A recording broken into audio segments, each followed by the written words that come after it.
Le dispositif ennemi destiné à contrer les attaques des unités de la LN dans la région d'El Qala est un exemple parfait de ce qui était installé tout le long du barrage.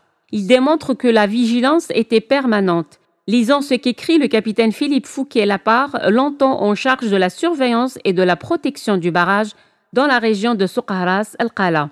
Nous constituons une réserve d'attaque de nuit, des détachements constitués d'une section et d'une patrouille d'automitrailleuses sont mis en place à proximité des différents postes tenus par les chasseurs alpins.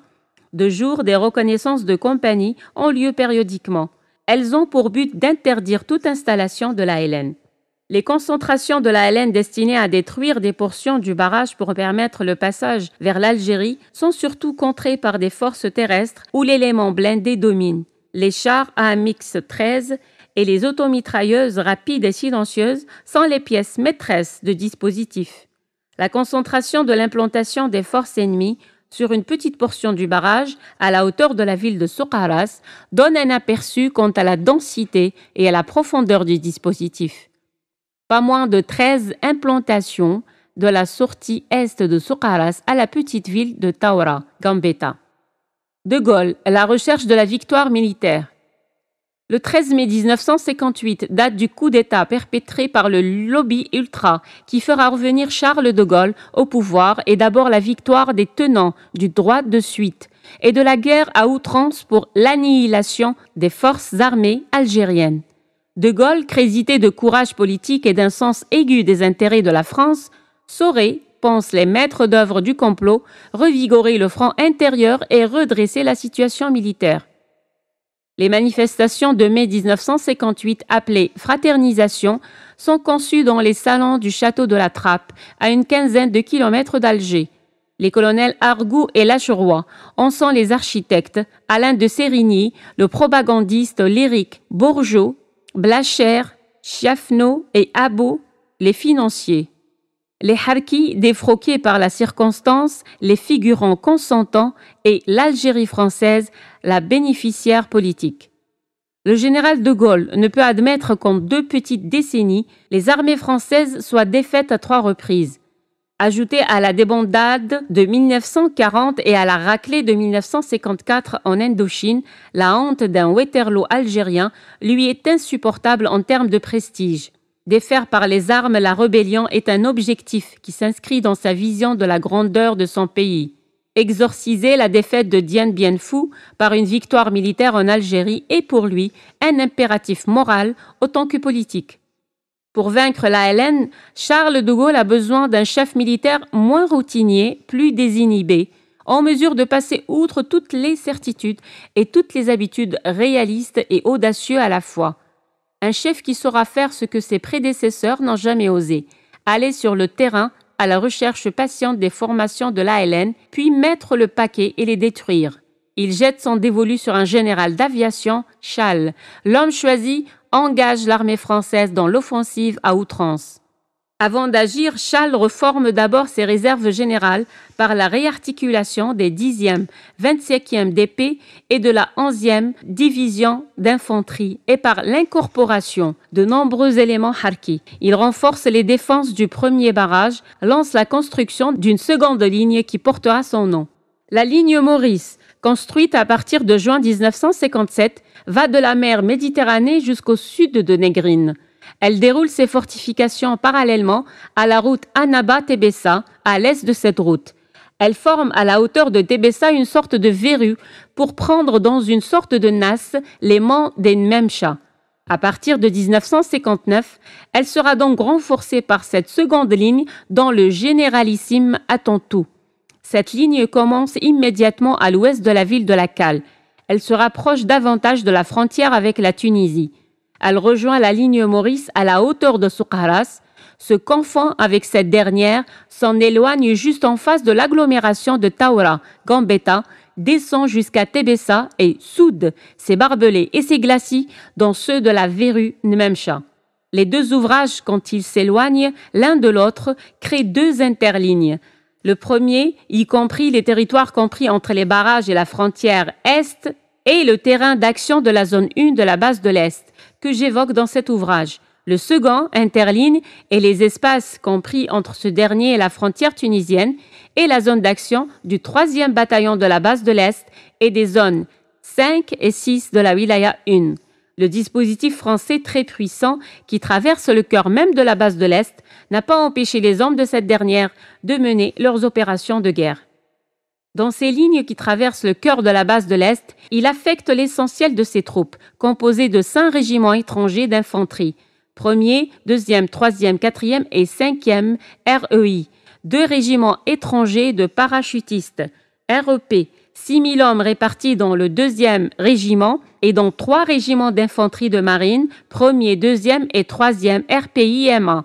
À ces forces, il ajoute le 9e régiment de chasseurs parachutistes, 2 compagnies de commandos de l'air, une demi-brigade de fusiliers marins, ainsi que la 13e demi-brigade de la Légion étrangère et plusieurs compagnies sahariennes de légions portées. Il disposera ainsi, outre des unités de surface qui comptent plusieurs dizaines de milliers de rationnaires, de 40 000 hommes pour l'intervention rapide appuyée par un fort pourcentage d'escadrons blindés. Charles, général d'aviation, ne peut pas laisser en reste l'arme qu'il connaît le mieux. L'aviation jouera un rôle essentiel dans son dispositif.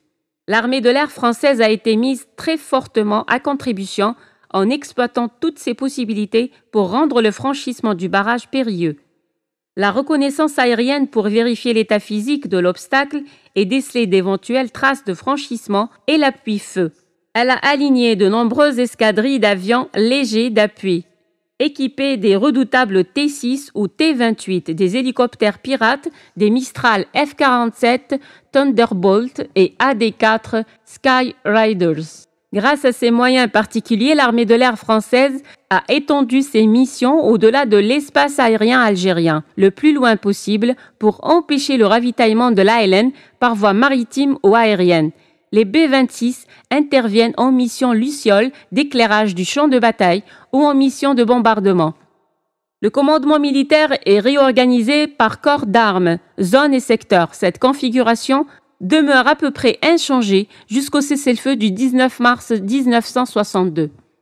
Une fois ces moyens constitués, Chal lance un demi-million de soldats à l'assaut d'Edjbel. Le 22 juillet 1959, l'opération Jumelle met en ligne plus de 20 000 hommes en Kabylie.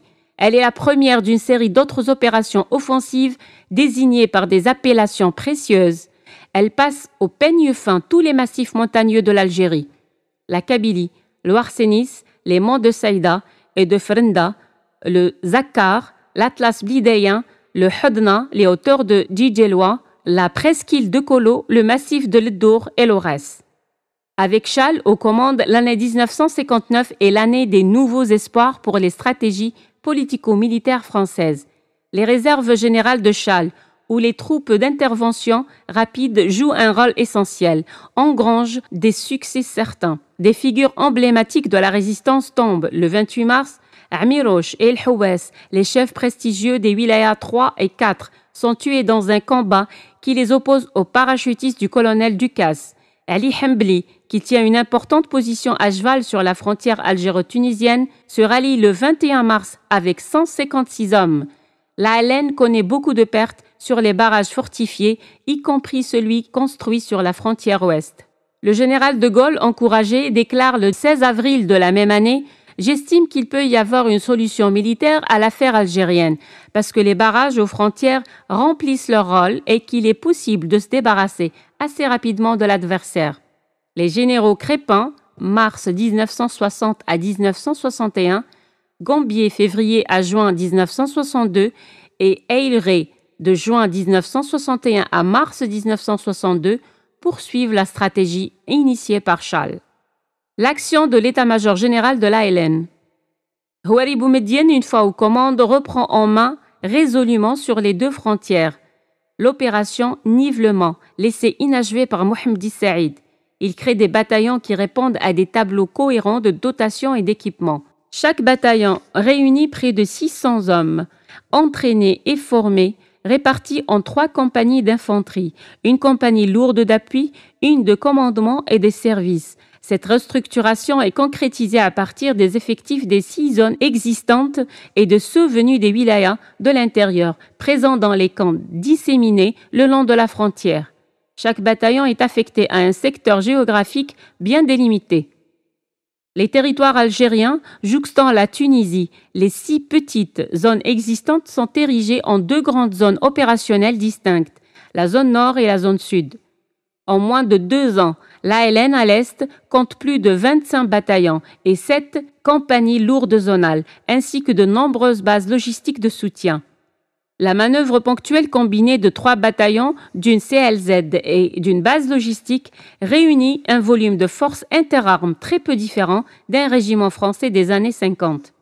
La montée en puissance de l'ALN aux confins est et ouest de l'Algérie est illustrée par des actions de plus grande envergure qui donnent un autre aspect à la guerre. Cette stratégie d'usure des forces de l'adversaire montre vite son efficacité. L'ennemi, sans cesse harcelé, est contraint de rameuter davantage de forces. Ce seront autant de forces en moins face à l'armée algérienne de l'intérieur qui subit le choc des gigantesques opérations Chal, qui alignent des dizaines de milliers d'hommes. Pour survivre, elle s'y adapte, éclate en petites unités mobiles pour se réformer dès qu'elle en a la possibilité. Elle applique le principe de la goutte de mercure. Le peuple algérien dans la rue. L'impossibilité de réduire les formations de l'ALN, donc de réduire l'insécurité permanente dans laquelle vit chaque pouce du territoire algérien, finit par installer le doute et précipiter la discorde dans l'armée française. Dès 1960, des manifestations populaires généralisées dans les villes algériennes remettent en cause sur le plan politique ce que l'armée française a obtenu comme gain sur le plan militaire. Le général de Gaulle en tire une conclusion logique. La France n'a pas réussi à inverser le cours de l'histoire. La guerre d'Algérie est perdue. De Gaulle est un homme qui a fait son expérience militaire et politique pendant 2 grands conflits mondiaux. Il sait que l'indépendance d'un pays est garantie par la solidité de son armée. La France de Napoléon Ier, l'Allemagne de Guillaume II, l'Empire austro-hongrois et plus loin encore l'histoire de Rome du début du premier millénaire lui ont inculqué la conviction que les défaites militaires ne sont pas dues à un affaiblissement des vertus guerrières d'une race, mais à un système politique arrivé à bout de souffle. Le monde né de Yalta est un monde bipolaire, incertain et dangereux, hérissé de menaces nucléaires. Peu d'années auparavant, à Londres et à Washington, De Gaulle a vu comment son pays, qui avait cessé d'être fort, avait été traité. Un parent pauvre à qui on a fait l'aumône d'un strapontin au bout de la table des vainqueurs. Pour reconquérir son statut de grande puissance dans un monde qui avance à pas de géant, la France, selon la vision de Gaulle, doit coûte que coûte solder l'affaire algérienne qui hypothèque son avenir, ruine son économie, gangrène son armée et menace la cohésion de son peuple. De Gaulle laisse d'abord leur chance aux offensives du général Chal et aux promesses économiques du plan de Constantine. Puis, le 16 septembre 1959, il parle du gouvernement des Algériens par les Algériens. Le principal obstacle à cette nouvelle politique algérienne du général de Gaulle provient de la minorité européenne implantée en Algérie et du lobby puissant qui la manipule par presse interposée. Alain de Sérigny, à la tête de l'Écho d'Alger, Georges Blachette avec le Journal d'Alger, l'Écho d'Oran de Pierre Lafont ou la Dépêche de Constantine de l'Est algérien des frères Morel sont les maîtres à penser des Français d'Algérie. Toute opinion discordante s'apparente à une tentative de brader l'Algérie et s'attire des anathèmes. Henri Bourgeot, Abo, Raymond Laguillère, Amdé Froger, Chiaffino ou René Mayer sont les animateurs tonitruants du Rassemblement des Français d'Algérie qui dispose d'un important trésor de guerre qui sert à concilier les bonnes grâces des ministres et des généraux. Opposés à toute réforme, fût-elle la plus anodine, ces ultras ont défait plus d'un gouvernement. Ils n'acceptent aucune politique algérienne autre que sécuritaire. Dès que l'option de l'autodétermination se fait jour, ils entrent en transe, mobilisent leur presse et leurs alliés de la droite française. Beaucoup d'officiers, surtout dans les unités parachutistes, conquis par la chaleur et l'hospitalité du peuple pied-noir et victimes de leurs propres illusions, versent dans la rébellion pour tenter d'arrêter la dynamique enclenchée par De Gaulle. La minorité européenne devient une masse de manœuvre permanente. Ces oppositions expliquent le cours heurté, chaotique et sinueux des négociations que le général de Gaulle engage avec le FLN. Français 2 fois plutôt qu'une, de Gaulle fredonne les chansonniers. De Gaulle méprise le ramassis méditerranéen implanté en Afrique, venu à la terre algérienne par le banc de la galère, la roulotte du bohémien, le baluchon du vagabond, le phylloxéra ou les baïonnettes du général Gallifet. Ces peuplades hétéroclites fondues en peuple français par opposition à l'autre, à l'autochtone, dépossédé et soumis, prétendent imposer à De Gaulle ce qui doit être la politique française. Les solutions que ce lobby propose, l'intégration ou l'assimilation, ne conviennent pas à De Gaulle. L'assimilation heurte profondément Charles de Gaulle. Politique avisé, visionnaire, disent certains, il sait qu'une vraie assimilation du peuple algérien n'est pas possible. Trop de particularisme, de différences fondamentales la rendent illusoire. L'intégration, qui est, à moyen terme, la même chose que l'assimilation, est la bâtardisation identitaire de la France. La démographie galopante des musulmans bousculera l'équilibre des institutions françaises au bout d'une seule génération. Éradiquer physiquement 10 millions d'Algériens, autrement dit multiplier par 1000 les massacres du 8 mai 1945, ne peut plus être envisagé pour des raisons de politique intérieure et de respectabilité internationale. Charles de Gaulle n'a plus le choix. Le coup militaire, politique, économique et moral d'un maintien en Algérie impose le délestage du fardeau algérien. La résistance de la LN a amené la France au plafond de ce qu'elle peut engager comme mise. La LN peut aller plus loin. Elle est en mesure de mobiliser davantage. Sa préparation militaire s'élargit et s'affine. Elle commence à intégrer dans sa stratégie l'introduction de tous les types d'armes. Le but qu'elle se fixe à moyen terme est la destruction des barrages qui isolent les wilayas de l'intérieur de leur base arrière en infligeant à l'armée française une infinité de petits Dien Bien Phu locaux aussi coûteux et douloureux qu'au possible. Elle envisage à plus long terme de s'implanter durablement dans le quadrilatère de l'extrême nord-est de la cale jusqu'à la périphérie nord de Soukharas et de faire de ces bastions montagneux le tombeau des régiments d'élite français. Ce sont ces buts qu'elle se fixe. Les aurait-elle atteints? C'est une autre histoire. L'enjeu pour l'armée algérienne est la reconquête de la patrie. Pour les Français, il ne s'agit que de conserver une colonie, un territoire étranger en somme. 7 ans de guerre n'ont rien résolu. Faut-il envisager une guerre de 100 ans en optant pour la partition? Le bon sens l'interdit.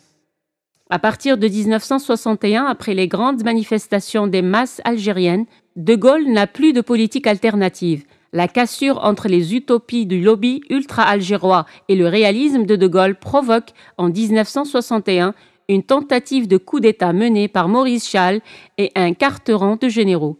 Le poids de l'opinion publique métropolitaine et les réticences des soldats du contingent provoquent la défaite des factieux et Charles de Gaulle peut aller plus loin.